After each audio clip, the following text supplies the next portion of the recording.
মায়া নির্বাক হয়ে দাঁড়িয়ে রইল কিছুক্ষণ। তারপর ধীরে ধীরে হাঁটু গেড়ে বসে পড়ল সেই চৌকাঠে। বাবার স্মৃতিতে ঘেরা বাড়ির দরজা। চোখ দিয়ে অজর ধারায় গড়িয়ে পড়ল কান্না। বুকের মধ্যে কেউ যেন ধারালো কিছু দিয়ে টেনে ছিঁড়ে ফেলছে হৃদয়টা। বাবার মৃত্যুর শোক এখনো দগদগে, তারই উপর এই আঘাত। বাড়িটা, এই বাড়িটাও থাকবে না। এই দেওয়ালগুলো, এই উঠোন, এই ঘরটা যেখানে বাবা বসতেন, মায়ের মাথায় হাত রাখতেন, সব কিছু কি হারিয়ে যাবে এক নিমিষেই? চোখ ঝাপসা হয়ে এলো, চারপাশ কুয়াশার মতো ঘোলাটে। তো কান্না, দিনের পর দিন ঠিকমতো খাওয়া না খাওয়া, শারীরিক দুর্বলতা আর মানসিক ধাক্কা একসঙ্গে হঠাৎ এসে আছড়ে পড়ল ওর উপর। দুলতে দুলতে এক পা এগিয়ে মেঝেতে লুটিয়ে পড়ল মায়া। জ্ঞান হারিয়ে নিস্তব্ধ হয়ে গেল তার ছোট্ট পৃথিবী। হাসপাতালের শুভ্র বিছানায় শুয়ে আছে মায়া। সেলাইনের পাতলা সুইচটা ওর হাতে স্থির হয়ে গেঁথে আছে। ধীরে ধীরে ওর শরীরে ঢুকেছে সেলাইনের পানি। ডাক্তারের কথায় সামান্য স্বস্তি ফিরেছে চারপাশে। ভয়ের কিছু নেই। অতিরিক্ত মানসিক চাপ, নির্ঘুম রাত আর অনিয়মিত খাওয়া দাওয়ার কারণে এমনটা হয়েছে। ঘুমের ইঞ্জেকশন দেওয়া হয়েছে পেশেন্টকে। আজ সারাদিন ও রাত সেলাইন চলবে। কাল সকালে ছাড়পত্র দিয়ে দেবে আবার। ওকে বাড়ি নিয়ে যেতে পারবেন। সামিরা এই খবর পৌঁছে দিয়েছিল তার বাবা এবং ভাইকেও। কিছুক্ষণের মধ্যে ওরা ছুটে এসেছে হাসপাতালে। বাবার চোখে ছিল চিন্তার রেখা, ভাইয়ের মুখে একরাশ গম্ভীরতা। আর দেরি করেনি। সামিরা যেই নোটিশের কাগজ দেখিয়েছিল তার সঙ্গে নিয়ে আরমানের বাবা ও চাচা চলে গিয়েছিলেন সরাসরি সেই কোম্পানির অফিসে। ভদ্রতার আবৃত্ত বহু অনুরোধ, বোঝানোর চেষ্টা সবই করেছিলেন তারা, কিন্তু ওরা ছিল নীতির বেড়াজালে বন্দী। আশরাফ তালুকদারের নিজেই সব শর্ত মেনে এই লোন নিয়েছিলেন। তার স্বাক্ষরসহ সমস্ত কাগজ বৈধ এবং যথাযথ। আমরা শুধু চুক্তি অনুযায়ী অধিকার প্রতিষ্ঠা করেছি। এখন বাড়ি কোম্পানির সম্পত্তি। একটি কড়া অথচ নির্লিপ্ত জবাব। তার বাইরে যেন কিছুই ভাবতে রাজি নয় ওরা। চোখে মুখে ক্লান্তি নিয়ে ফিরে এসেছেন আরমানের বাবা ও চাচা। অন্তরে দুঃখ, মুখে নিঃশব্দ পরাজয়ের ছায়া। হাসপাতালে এসেছিলেন মায়ার চাচা, চাচি এবং মাইশাও। ডাক্তারের মুখে যখন শুনলেন মায়া ভালো আছে, শুধু শারীরিক ও মানসিক ধকলের কারণে অজ্ঞান হয়ে গিয়েছিল, তখনই যেন মঞ্জিলা বেগমের মুখটা কঠিন হয়ে উঠল। আর এক মুহূর্ত দাঁড়াননি, মেয়েকে নিয়ে চলে গেলেন চুপচাপ। সব কিছু যেন উল্টে যাচ্ছে তার ভাবনার বাইরে। যেই ছককষে চলছিলেন সেই পরিকল্পনাগুলো যেন একে একে ভেঙে পড়বে নিজের ভারেই। চোখে মুখে বিরক্তি মিশ্রিত হতাশা। এখনকার প্রতিটি দৃশ্য, আরমানের ছোট আম্মুর কান্না, সব কিছু তার কাছে শুধুই অভিনয়, একরাশ নাটক ছাড়া আর কিছুই নয়। রাত হয়ে এসেছে, মায়া এখনও ঘুমিয়ে। দুজনের বেশি কাউকে থাকতে দেবে না হসপিটালে। আরমানের বাবা, চাচা এবং মায়ার চাচারাও অনেক আগেই চলে গেছেন। শুধু হসপিটালে ছিল সামিরা, আবির আর আঞ্জুমা বেগম। সিদ্ধান্ত নিয়েছে আরমানের ছোট আম্মু ও আবির থাকবে হসপিটালে। এটা ছেলেকেও প্রয়োজন হসপিটালে, তাই আবিরই থাকবে। আরমান অনেক আগেই চলে গেছে হঠাৎ করে। কিছুক্ষণ পরে সামিরা আবির বাড়িতে দিয়ে আসবে। হঠাৎ করে আঞ্জুমা বেগমের মাথা ঘুরে উঠল। পাশে দাঁড়িয়েছিল সে। এখন সামিরাকে দিতে যাবে ও, তাই আঞ্জুমা বেগমের সাথে কথা বলছিলেন। হঠাৎ ওনাকে টলে পড়তে দেখে কোনো রকম ধরে ওনাকে করিডোরে রাখা চেয়ারে বসালো। সামিরা ছুটে এসে পানি খাওয়ালেন তার ছোট আম্মুকে। তখনই আরমান আসলো ওখানে। আঞ্জুমা বেগম ও মায়ের চিন্তায় আর সারাদিন ঠিকমতো খাওয়া দাওয়া করেনি, তাই প্রেশার কমে গেছে। সামিরা, ছোট আম্মু, তোমারও শরীরটা খারাপ হয়ে গেছে, তুমি বাড়ি চলে যাও, রেস্ট নাও, আমি থাকছি মায়াপুর কাছে। আঞ্জুমা বেগম তাড়াতাড়ি নাকচ করে বলে উঠলেন, না না না মা, তুই ছোট মেয়ে, তুই হসপিটালে থাকতে পারবি না, আমি থাকছি এখানে। আরমান গম্ভীর গলায় বলল, তুমি যাও ছোট আম্মু, সামিরা থাকুক আর আমি থাকছি এখানে। আমি থাকছি এখানে, কোনো অসুবিধা হবে না। আঞ্জুমা বেগম, কিন্তু আব্বু। আরমান ওনাকে মাঝপথে থামিয়ে দিয়ে বলল, আর কোনো কথা না ছোট আম্মু, তুমি যাও, রেস্ট নাও। আবির, যা, ছোট আম্মুকে নিয়ে বাড়ি যা। তোরও আসার দরকার নেই, আমি থাকছি এখানে, কোনো দরকার হলে ডেকে নেব। আবিরও থাকতে চেয়েছিল এখানে, কিন্তু কী যেন একটা ভেবে আরমানের কথায় সায় জানিয়ে চলে গেল ছোট আম্মুকে নিয়ে। এদিকে আরমানি হসপিটালে এর ম্যানেজারের সাথে কথা বলে একটা ফাঁকা এবং পরিষ্কার কেবিনের ব্যবস্থা করলো। তারপর সেই কেবিনে সামিরাকে নিয়ে গিয়ে বলল, তুই এখানে রেস্ট কর, আমি মায়ের কেবিনের কাছে থাকছি। কোনো দরকার হলে তোকে ডেকে নেব। আর তোর কিছু লাগলে বলে, আমি আনার ব্যবস্থা করছি। সামিরা দুই দিকে মাথা নাড়িয়ে বলল, না ভাইয়া, আমার কিছু লাগবে না। আমি মাঝে একবার বাড়ি গিয়েছিলাম, ফ্রেশ হয়ে এসেছি, তুমি চিন্তা করো না। আরমান, আচ্ছা ঠিক আছে, আমি তোর জন্য খাবার পাঠানোর ব্যবস্থা করছি। খেয়ে নিয়ে এই বেডের কোনো রকম আজকের রাতটা ম্যানেজ করে ঘুমিয়ে পড়িস। আর কোনো দরকার হলে ভাইয়াকে ডাকিস। সামিরা, তুমি চিন্তা করো না ভাইয়া, আমার কোনো অসুবিধা হবে না। তুমি মায়া আপুর কাছে যাও, আপুর কোনো অসুবিধা হতে পারে, এখন কেউ নেই আপুর কাছে। আরমান সাইজা নিয়ে বেরিয়ে গেল সামিরার কেবিন থেকে। তারপর ক্যান্টিনে গিয়ে সামিরের জন্য খাবার অর্ডার করে আসলো। ক্যান্টিনের কর্মচারীরা খাবার পৌঁছে দেবে কেবিনে, তাই আরমান এবার হাঁটা দিল মায়ের কেবিনের উদ্দেশ্যে। তারপর আস্তে করে দরজা খুলে প্রবেশ করলো মায়ের কেবিনে। হাসপাতালের কেবিনে এক অদ্ভুত নিস্তব্ধতা, মৃদু আলোয় ধূসর হয়ে আছে চারপাশ। মায়া এখনো ঘুমিয়ে আছে, চোখ দুটো বন্ধ। ওর নিস্তরঙ্গ মুখে ছায়া পড়ছে ক্লান্তির, অথচ কি শান্ত, কি কোমল, যেন একটা হারিয়ে যাওয়া বিকেলের ছবি। মান আস্তে করে কেবিনের দরজাটা বন্ধ করে দিল। তারপর এক নিঃশ্বাসে তাকিয়ে থাকলো কিছুক্ষণ মায়ের দিকে। বিছানার পাশে এসে দাঁড়িয়ে গেল। মনের ভেতরটা হঠাৎ করে খুব কাঁপতে শুরু করলো। আজকে সারাদিন কত কিছু ঘটে গেছে, কত অস্থিরতা, দৌড়ঝাঁপ, টানাপোড়েনে, সব মিলিয়ে শরীরটাও ক্লান্ত, কিন্তু মন যেন বয়ে যাচ্ছে এক অস্থির স্রোতে, এক অনুচ্চারিত হাহাকার।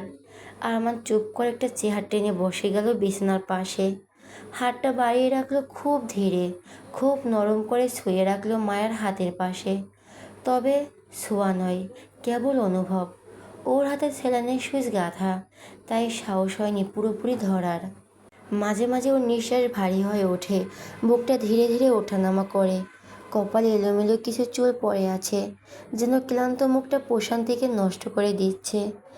আরমান আস্তে করে হাত বাড়িয়ে একটিমাত্র আঙ্গুল দিয়ে সরিয়ে দিল চুলগুলো, যেন মায়ের মুখটা আরও স্পষ্টভাবে দেখতে পায়।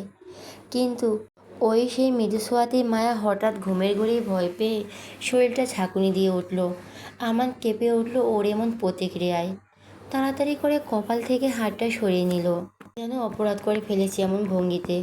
তবে মায়ের হাতে রাখা ওর হাতটা ঠিকই ঠিকই কিছুটা চেপে ধরে রাখলো, যেন আশ্বস্ত করতে চায় তাকে। এরপর আস্তে ঝুঁকে মায়ের কানের কাছে মুখ নিয়ে ফিসফিসিয়ে বলল, আমি এখানে আছি তো, তোমার পাশে। তবে ভয় পাচ্ছ কেন মায়াবতী? শব্দগুলো যেন বাতাসে মিশে গেল। মায়ের তরফ থেকে কোনো সাড়া এলো না, কিন্তু সেই মুহূর্তে নিজেরই বলা কথায় থমকে গেল আরমান। মায়াবতী? সে তো শুধুমাত্র সেই ছোট্ট পিচ্চি মেয়েটাকে এই নামে ডাকতো, পিচ্চি মায়াবতী। ওর নাম তো শুধুই হৃদয়ে ছিল, মুখে কখনো আর আসেনি কাউকে দেখে। অথচ আজ নিজের অজান্তেই মায়াকে উদ্দেশ্য করে সেই নামটি বেরিয়ে এলো। এমনকি মায়ের সাথে তো কতবার দেখেছে, কত কথা বলেছে, একটিবারও তো মন থেকে সেই নামটি আসেনি। তবে আজ আজ কেন এই ডাক? হয়তো মায়ের মুখে লুকিয়ে আছে সেই একই মায়া। ওর মুখের দিকে তাকালে একটা গভীর মায়া এসে চেপে ধরে। এই মায়াই হয়তো সেই পিচ্চির মায়াবতীর মতোই সিগ্ধ, সরল, তাই হয়তো এই ডাক। এই কথাগুলো ভেবে আরমান আবারও আনমনে ফিসফিস করে বলে উঠল, তোমার চোখে আমি যা দেখি সেটা আমি আমার পিচ্চি মায়াবতীর চোখে দেখেছিলাম অনেক বছর আগে, আর তাই হয়তো মন থেকে এই ডাক বেরিয়ে এলো।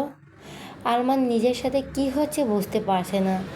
মায়ের মুখের দিকে তাকিয়ে থাকতে মন চাইছে, যেন কোনো ক্লান্তি আসবে না এই মুখের দিকে তাকিয়ে থাকতে। কেন এমন অনুভূতি হচ্ছে তার, আরমান বুঝতে পারছে না। আজ কনফারেন্স রুমে একটা গুরুত্বপূর্ণ মিটিং চলছিল। ফোন ভাইব্রেট করা ছিল। স্বামীরা কল করেছে, দেখেও প্রথমে রিসিভ করেনি, ইগনোর করেছিল। তারপর বারবার কল করতে দেখে রিসিভ করে। যখন স্বামীরা মায়ের অজ্ঞান হয়ে পড়ে যাওয়ার বিষয় জানালো, তখন যেন আরমানের হৃদয় থমকে গেল, পুরো ঝাঁকুনি দিয়ে উঠল। আর কোনো কথা বের হচ্ছিল না ওর মুখ দিয়ে। এদিকে স্বামীরা হ্যালো হ্যালোই করে যাচ্ছিল অনেক কষ্টে। তখন আরমান নিজের মুখ দিয়ে কাঁপা গলায় বের করছিল, আসছি আমি। এরপর আর কোনো কিছু না ভেবে কনফারেন্স রুম থেকে ছুটে বেরিয়ে এসেছিল ও। অবাক হয়ে দেখছিল সবাই আরমানকে এইভাবে কোনো কিছু না বলে ছুটে বেরিয়ে আসতে দেখে। এরপর আবিরও নিজের ফোনের দিকে তাকিয়ে দেখে সামিরার অনেকগুলো মিসড কল আর মেসেজ। এরপর আবির অফিসের সব কিছু কোনো মতে সামাল দিয়ে নিজেও বেরিয়ে আসে। আরমান মায়ের মুখের কাছে খানিকটা ঝুঁকে মায়ের মুখের দিকে এক দৃষ্টিতে তাকিয়ে আছে। হঠাৎ ঘুম ভেঙে যায় মায়ার। ধূসর আলোয় আর সেলাইনের ফোঁটার শব্দে ফাঁকে চোখ মেলে দেখে আরমান ওর মুখের ওপর ঝুঁকে এক দৃষ্টিতে তাকিয়ে আছে। মুখে অদ্ভুত এক প্রশান্ত ভাব, যেন বহুদিন পর কোনো কিছু স্থির হতে পেরেছে। মায়া চমকে ওঠে না, তবে ভেতরে কোথাও একটা আলতো কাঁপুনি বয়ে যায়। স্মৃতি, দুঃখ আর দুর্বলতার ফাঁকে জড়িয়ে থাকা এই মানুষটা এত কাছে কেন? ওর ঠোঁট কাঁপে, খুব নিচু দুর্বল গলায় ফিসফিস করে উচ্চারণ, এভাবে তাকিয়ে আছেন কেন? কণ্ঠে কিছুটা দুর্বলতা, একটুখানি ভাঙা ভাঙা বিস্ময়, যেন ঘড়ির মধ্যে কথা বলছে ও। আরমান মায়ের চোখ খোলা দেখতে পেয়েই সে যেন খানিকটা থতমত খেয়ে গেল। মুখের কাছ থেকে একটু সরে এসে সোজা হয়ে বসলো। মুহূর্তে নিজের স্বভাবজাত গম্ভীরতা ফিরিয়ে আনলো সে। ঠোঁট কঠিন রেখা বদ্ধ করে ফোনটা হাতে তুলে নিল, যেন ফোনে ভীষণ গুরুত্বপূর্ণ কোনো কল কাজ করছে এখন। মায়া ধীরে ধীরে চোখ ঘুরিয়ে তাকালো চারপাশে, তারপর আরমানের দিকে ক্লান্ত ও দুর্বল গলায় সে প্রশ্ন করলো, এটা কোথায়? কোথায় নিয়ে এসেছেন আমায়? আরমান ফোন থেকে চোখ তুলে তাকালো মায়ার দিকে। গলার স্বর শান্ত, হাসপাতালে। দুপুরের দিকে জ্ঞান হারিয়ে ফেলেছিলে তুমি, তাই নিয়ে আসা হয়েছে এখানে। মায়া, ওহ। খানিক চুপ থেকে যেন হঠাৎ কিছু মনে পড়ে গেল তার। কণ্ঠে অসহায়তা আভাস, চোখে মেঘ জমার ইঙ্গিত। সে আবার প্রশ্ন করলো, বাড়িটা? আমার পাপার বাড়ি? সত্যি কি ওনারা নিয়ে নেবে? কোনো উপায় নেই আমার পাপার শেষ স্মৃতিটুকু বাঁচানোর? আরমান মায়ের চোখের দিকে তাকিয়েছিল। দৃষ্টিটা ছিল শীতল, অনুভূতিহীন, যেন দীর্ঘদিনের ক্লান্ত এক পুরুষ যে সমস্ত আবেগকে অন্তরের গহীনে কক্ষে তালাবদ্ধ করে রেখেছে। সেখান থেকে যেন নিঃসৃত হলো তার উত্তর, না, কোনো উপায় নেই। কোম্পানি দেওয়ার সময় শেষ হয়ে গেছে। তোমার বাবা নিজ হাতে দলিল আর কন্ট্রাক্ট পেপার সই করিয়েছিলেন। এখন আইনের চোখে ওই বাড়িটা আর তোমার নয়। আরমানের এমন নিষ্ঠুর কথায় মায়ের চোখে বৃষ্টি নেমে এলো। আরমান তখনও তাকিয়ে আছে মায়ের মুখের দিকে, কি যেন গভীর দৃষ্টিতে পর্যবেক্ষণ করতে ব্যস্ত ও। আর মায়া দুঃখে কষ্টে ফুঁপিয়ে কেঁদে উঠল। তখনই রুমে একজন নার্স প্রবেশ করলো, হাতে মেডিসিন ও খাবারের থালা বেডের পাশে টেবিলে রেখে বলল, এই যে ওনার খাবার, আর এখন একটা ইঞ্জেকশন দিতে হবে। মায়া নার্সকে আসতে দেখে ফোপানো থামিয়ে দিয়েছে, তবে চোখ থেকে তখনও নিঃশব্দে পানি পড়ছে। আরমান তখনও মায়ের মুখের দিকে তাকিয়ে। নার্স প্রথমে মায়াকে শোয়া থেকে উঠে বসালো ধীরে সুস্থে, তারপরে ধীরে ধীরে ইঞ্জেকশনের সিরিঞ্জটি প্রস্তুত করে মায়ের দিকে তাকিয়ে বলল, আচ্ছা ম্যাডাম, একটু কষ্ট হবে, সহ্য করুন। মায়া নিঃশব্দে চোখ বন্ধ করলো, কিন্তু ভেতর ভেতরও সারা শরীর যেন কেঁপে উঠল। এখন বুকের ভেতর কান্নার ঢেউ দোলা দিচ্ছে। নার্স ইঞ্জেকশন পুশ করতেই চুপচাপ ওর পাশে বসে থাকা আরমানের বাহু হঠাৎ করে বাহাত বাড়িয়ে শক্ত করে ধরে ফেলল। ওর আঙুলের নখগুলো গেঁথে গেল শার্টের ওপর দিয়েই। আরমান নির্বাক ভঙ্গিতে তাকালো মায়ের সেই হাতের দিকে।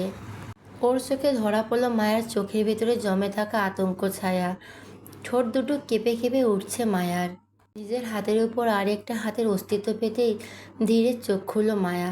তারপর দৃষ্টি রাখলো আরমানের চোখের দিকে। আরমান ওর হাতটা ছাড়িয়ে নিল না, বরং নিজের ডান হাতটা বাড়িয়ে ওর হাতের উপর রাখলো আস্তে করে। চোখে একটা নিশ্চিন্ত আশ্বাসের দৃষ্টি, যেন বলতে চাইছে, আমি তো আছি, ভয় কিসের? মায়া তাকিয়ে রইল আরমানের চোখের দিকে। আরমানের দৃষ্টি তখন নিজের আরেক হাতে থাকা ফোনে, কিন্তু তবুও যেন মায়া ভরসা পেল আরমান থেকে। তাই ওর আঙুলের চেপে ধরা শক্তিটা আস্তে আস্তে কমে এলো। নার্স ইঞ্জেকশন দিয়ে বলল, হয়ে গেছে, এই ইঞ্জেকশনটা ঘুম আনবে, তবে তার আগে কিছু খেয়ে নেবেন, অনেকক্ষণ কিছু খায়নি তো।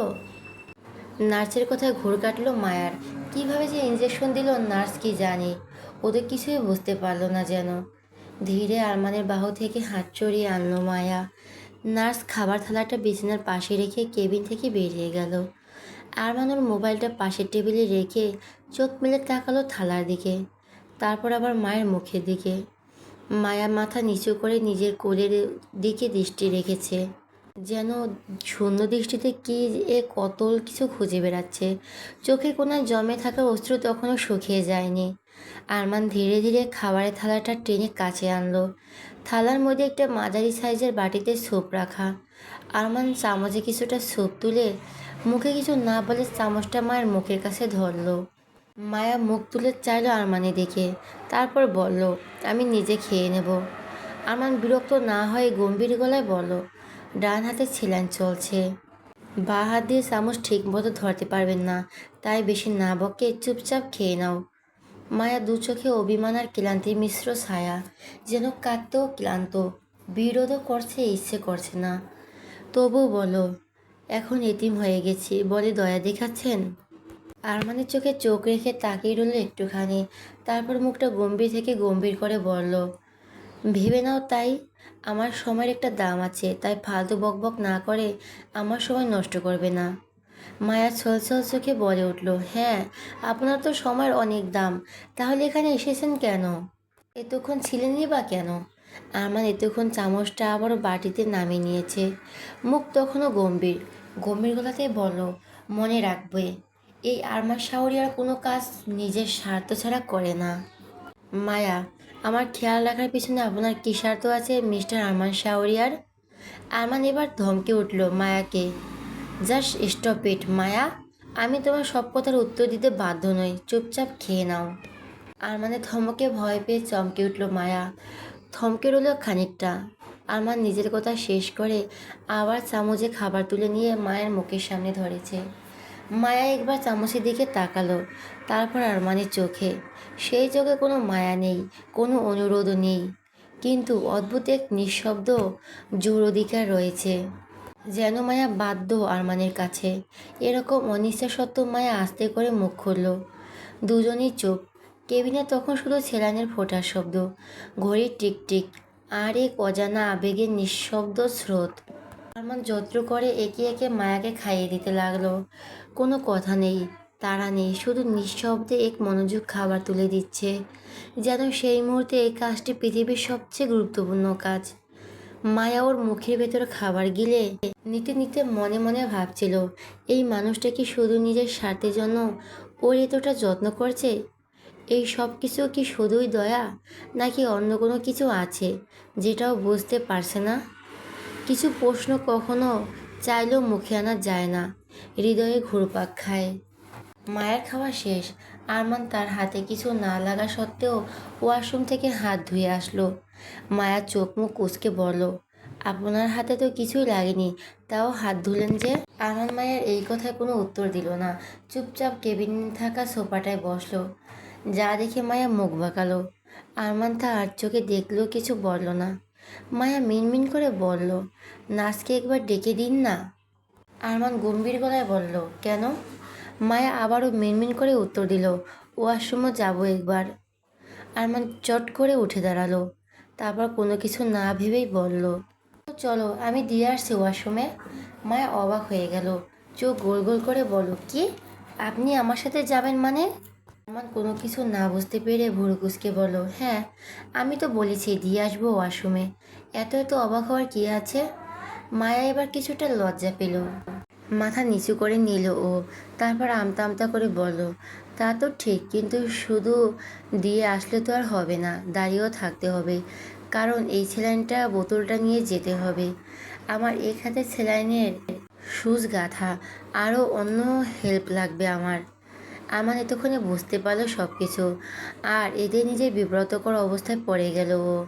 ও তো ভেবেছিল মায়া হয়তো একটু মুখে হাতে পানি দেবে, অন্য কিছু ভেবে দেখেনি ও।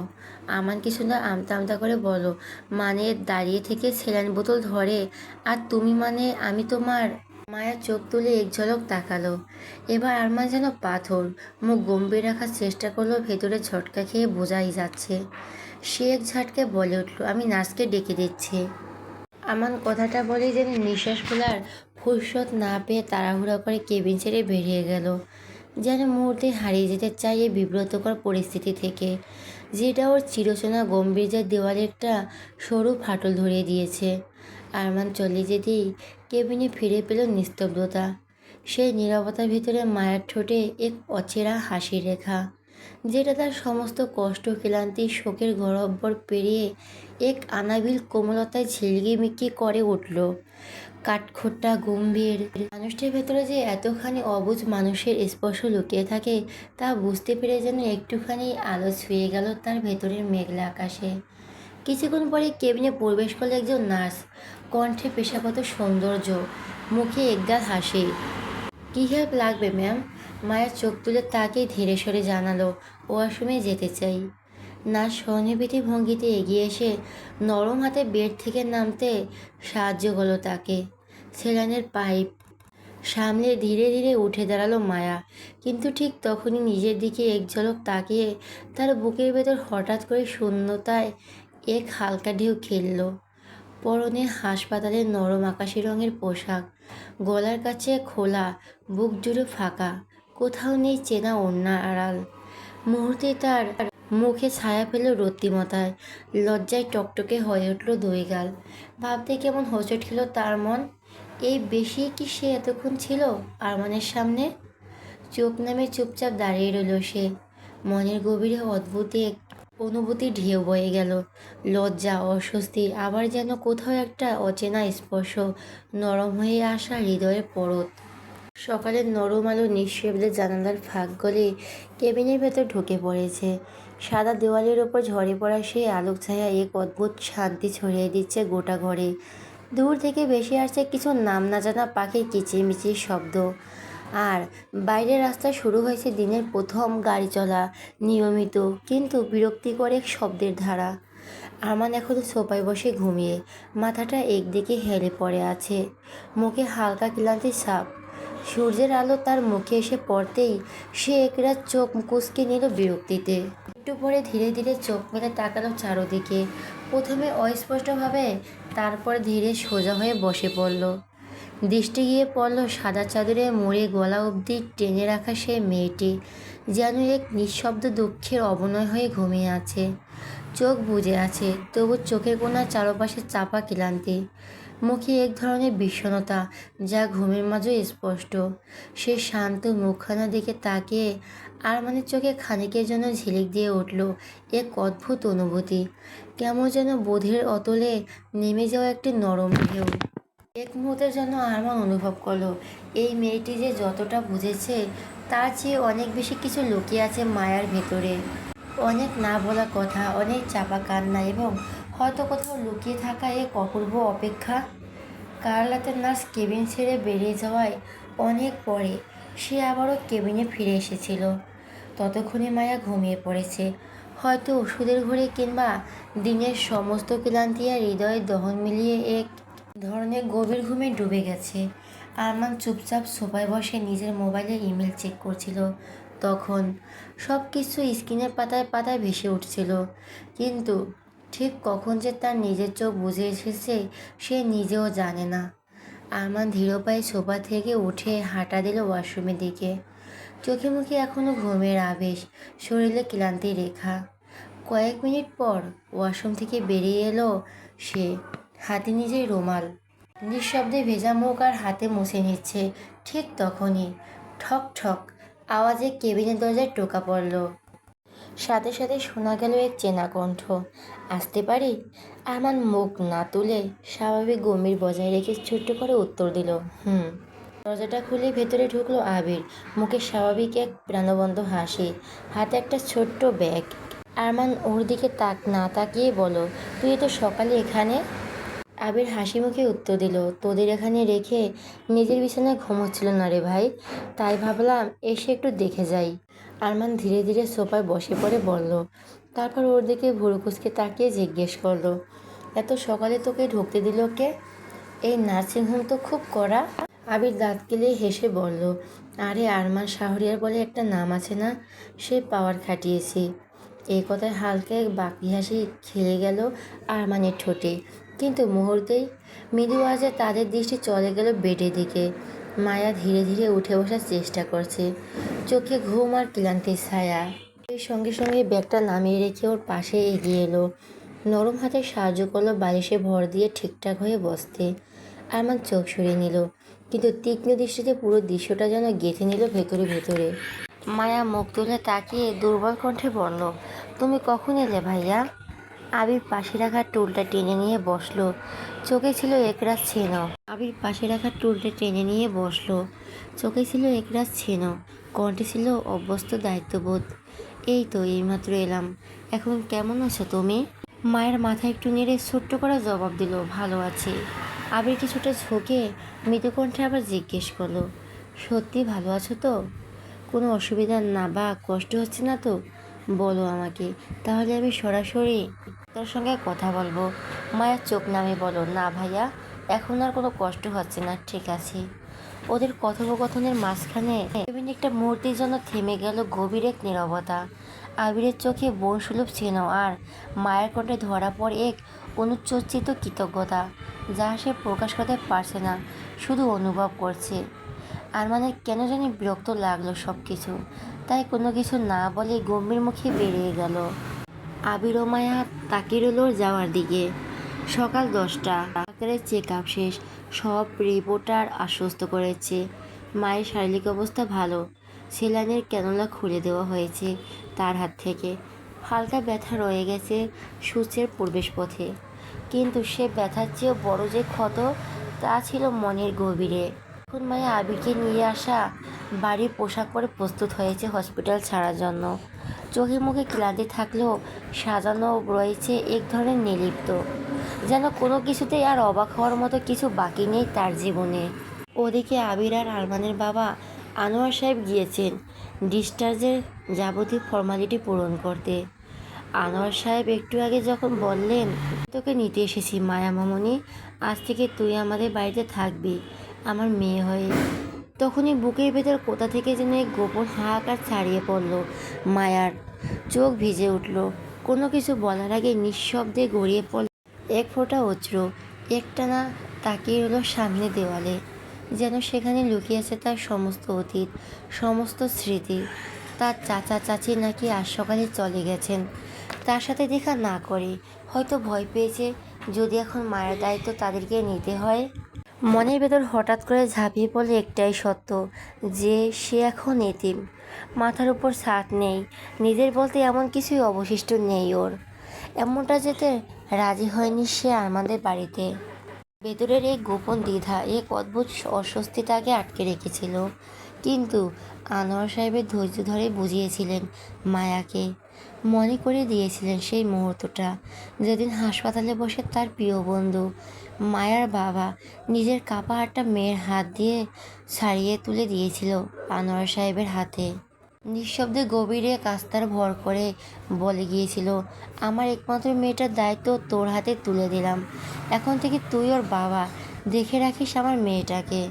আনোয়ার সাহেবও কথা দিয়েছিলেন এই মেয়েটাকে নিজের সন্তানের মতো আগলে রাখবেন, যত্ন করবেন, কোনো কষ্ট আসতে দেবেন না তার জীবনে। আর তখনই মায়ের বাবা বলে গিয়েছিলেন, আরও একটা কথা, ভালো ছেলে দেখিয়ে মায়ের বিয়ে দিস আনোয়ার, যেন আমার মেয়েটা সারা জীবন সুখে থাকে। খুব ইচ্ছে ছিল জানিস মেয়েটাকে সুখী হতে দেখার, কিন্তু সব ইচ্ছে তো শেষ পর্যন্ত পূরণ হয় না। মায়ার বাবা দেখে যেতে পারলেন না মেয়ে সুখী হতে, এটাই ছিল তার অপূর্ণতার গভীর দাগ। সেই দাগের ভাইরেই আজ আনোয়ার সাহেব তুলে নিয়েছেন মায়ের জীবনের একমাত্র ছায়া হয়ে। আবির যখন সেই কেবিনে ঢুকলো, তখন দৃশ্যটা দেখে মুহূর্তে তার চোখ বড় হয়ে গেল। স্বামীরা ঘুরে এমনভাবে গা ঘেঁষে ছেড়ে দিয়েছে যেন পৃথিবীর কোনো চিন্তাই তার নেই। বিছানার এক কোণে উপর হয়ে শুয়ে আছে ও, বালিশের জায়গা দখল করেছে ওর এক হাত, বালিশ নিচে ফুলের গড়াগড়ি খাচ্ছে। স্বামীরার একটা পা আর একটা হাত বেডের বাইরে ঝুলিয়ে আছে, মুখটা আধ খোলা আর গলা দিয়ে হালকা শোষো শব্দ বেরাচ্ছে। এই অবস্থায় আবিরের দুষ্টু মন ভরপুর আনন্দে ভরে উঠল।